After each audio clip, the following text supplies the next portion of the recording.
Hello viewers, welcome to Jayanthi Nagarajan's world. இன்றைக்கி நம்ம அடுப்புலையே வைக்காமல் ஒரு டேஸ்டியான மேங்கோ தொக்கு எப்படி பண்ணுறதுங்கிறத பார்க்க போகிறோம். இந்த மாங்காய் தொக்கு சாப்பிட்றதுக்கு அப்படியே ஆவக்காய் ஊறுகாய் டேஸ்ட்டில் இருக்கும். அடுப்பே தேவையில்லை, கொஞ்சம் இன்க்ரீடியன்ட்ஸ் போகிறோம், பட் ரொம்ப டேஸ்டியாக இருக்கும். ரொம்ப நாளைக்கு கெட்டு போகாமல் அப்படியே நம்ம வச்சுக்கலாம். இட்லி, தோசை, சாதம் எல்லாத்துக்குமே சூப்பராக இருக்கும். இதுக்கு நான் ஒரு கிலோ பண்ணுறதுனால 1 கிலோ மாங்காயை தோல் சீவிட்டு துருவி வச்சுருக்கேன். பெரிய துருவல்லே துருவலாம். நம்ம கப்பில் அளந்தோன்னா 8 கப்பு மாங்காய் துருவல் எடுத்துக்கணும். 8 கப் மாங்காய் துருவலுக்கு 1 கப்பு உப்பு, 1 கப் மிளகாய்த்தூள், 1 கப்பு கடுகுத்தூள், 1 கப்பு நல்லெண்ணெய், அவ்வளோதான் இதுக்கு தேவையானது. உப்பு மட்டும் நான் ஒரு 3/4 கப்பாக போட்டுக்கிறேன், ஏன்னா உப்பு அதிகமாகிடும் சில சமயம். அப்படி தான் இதை நம்ம பண்ண போகிறோம். இதெல்லாம் போட்டுட்டு ஜஸ்ட்டு மிக்சிங் தான். இப்போது நான் 8 கப்பு மாங்காய் துருவல் எடுத்துட்டுருக்கேன். இன்கேஸ் நீங்கள் கொஞ்சமாக பண்ணுறதுனா 1 கப் மாங்காய் துருவலில் கூட பண்ணலாம். 1 கப் மாங்காய் துருவலுக்கு எல்லாம் டேபிள் ஸ்பூனில் போட்டால் போதும். இப்போ 8 கப் மாங்காய் துருவலுக்கு நான் 3/4 கப்பு உப்பு எடுத்துட்டுருக்கேன். ஏன்னா ஒவ்வொரு உப்பு ரொம்ப சால்ட் அதிகமாக இருக்கிறதுனால அப்புறம் ஊறுகாய் பண்ணின அப்புறம் ரொம்ப கரிப்பாகிடும். அதனால் கொஞ்சமாக போட்டுட்டோன்னா வேணும்னா நம்ம போட்டுக்கலாம். சில்லி பவுடர், அதாவது தனி மிளகாய்த்தூள் அதே கப்பால் 1 கப், எல்லாமே அதே கப்பால் அளந்துக்கோங்க. நீங்கள் கொஞ்சமாக பண்ணுறதுனா குழி கரண்டியில் கூட மெஷர் பண்ணிக்கலாம். 8க்கு 1 தான் கணக்கு. உப்பு மட்டும் கொஞ்சமாக போடுறோம். இப்போ 1 கப் சில்லி பவுடர் போட்டோம். அடுத்தது 1 கப் கடுகு பவுடர். இந்த கடுகை வறுக்கணும், வெடிக்க விடணும் எதுவுமே இல்லை. பச்சை கடுகை மிக்சியில் போட்டு பவுடர் பண்ணி இதோட நம்ம சேர்க்க போகிறோம். இப்போ 1 கப் பச்சை கடுகை பவுடர் பண்ணால் ஒரு 1.25 கப்பு கடுகு பொடி வருது. அதனால் நீங்கள் ஒரு 3/4 கப் பவுடர் பண்ணாலே போதும். ஸோ இப்போது அதே கப்பால் 1 கப் கடுகு பவுடர்.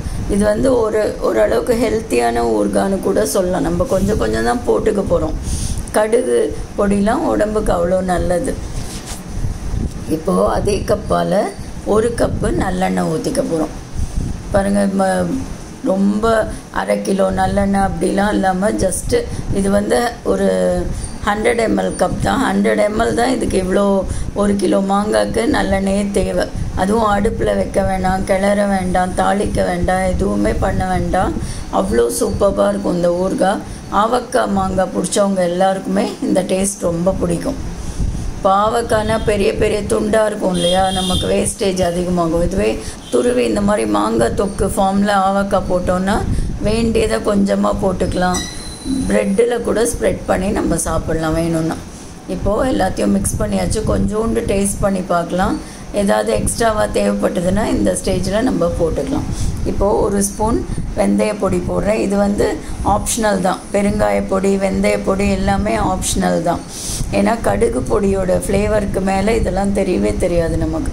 உடம்புக்கு நல்லதுன்னு வெந்தய பொடி 1 டீஸ்பூன் மட்டும் போட்டிருக்கேன். அவ்வளோதான் ஃப்ரெண்ட்ஸ், ஊறுகாய் பண்ணி முடிச்சாச்சு. நம்ம ஊறுகாய் ரெடி ஆகிடுது. எவ்வளோ சூப்பராக இருக்குது பாருங்கள்.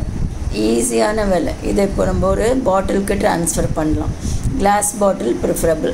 எப்பயுமே நான் சொன்ன மாதிரி எதில் நம்ம ட்ரான்ஸ்ஃபர் பண்ணுறோமோ அதில் கொஞ்சம் ஆயில் க்ரீஸ் பண்ணிவிட்டு நம்ம அந்த ஊறுகாயை ட்ரான்ஸ்ஃபர் பண்ணி வச்சோன்னா அதோட லைஃப் டைம் இன்னும் கொஞ்சம் அதிகமாக இருக்கும். இப்போ சைடெல்லாமும் எண்ணெய் போயிடுறது இல்லையா, அதனால் ஃபுல் ஊறுகாய்க்கும் ஒரு நல்ல க்ரீஸ் கிடைக்கும். இப்போ பாருங்கள், வீட்டில் பண்ணினா எவ்வளோ கிடைக்கிறது பாருங்கள். ஒரு 1/2 kg பாட்டில் ஃபுல்லாக கிடச்சிருக்கு. அதை தவிர ஒரு 100 கிராம் தனியாக இருக்குது. இப்போ மேலாக ஒரு 2 டேபிள் ஸ்பூன் நல்லெண்ணெயை மட்டும் ஊற்றி நம்ம இதை நல்லா மூடி ஒரு 2 நாள் அப்படியே விட்டுடணும். 2 நாளைக்கு இதுக்கிட்டே போக வேண்டாம். வேணும்னா போட்டுக்கலாம், இருந்தால் கூட 2 நாள் ஊறித்துனா அதோட டேஸ்ட்டே வேறு லெவலுக்கு மாறிடும். சாப்பிட்டோன்னே பார்த்தா கசப்புற மாதிரி இருக்கும்.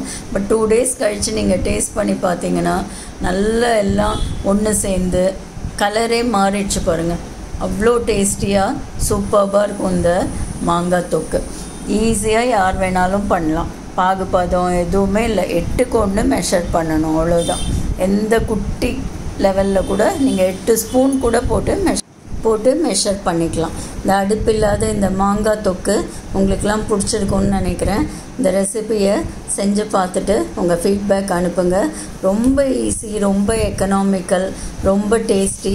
ஒரு தடவை செஞ்சு பார்த்தோன்னா தான் நமக்கு இந்த ஊறுகாய் பண்ணுறதெல்லாம் எவ்வளோ ஈஸி, நம்ம எவ்வளோ விலை கொடுத்து வெளில வாங்குகிறோங்கிறது தெரியும். தேங்க்ஸ் ஃபார் வாட்சிங். Please subscribe for more interesting videos. Thank you.